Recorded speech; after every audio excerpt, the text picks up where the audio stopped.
நெடுஞ்சாலை ஓரம் இருக்கின்ற மது கடைகளை நம்ம ஆட்சியிலும் இல்ல அதிகாரத்திலும் இல்ல இருந்தாலும் வழக்குகளை போட்டு நெடுஞ்சாலையோரம் உள்ள மது கடைகள் ஒரு 3500 மது கடைகளை மூடிய ஒரு பெருமை நம்ம மாம்பழ சின்னத்துக்கும் பாட்டாளி மக்கள் கட்சிக்கும் தான் இருக்கு. வேற எங்க ஒரு மது கடை கூட எல்லாரும் திறந்துதான் வைக்கிறாங்க.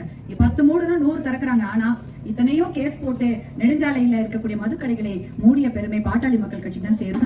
நம்ம குழந்தைங்க இருக்காங்க, அந்த குழந்தைங்க கெட்டுடக்கூடாது. ஒரு தலைமுறை தான் மதுக்கு அடிமையாகி போதைக்கு அடிமையாகி விட்டது. வளரக்கூடிய குட்டி குட்டி குழந்தைங்களா இருக்காங்க.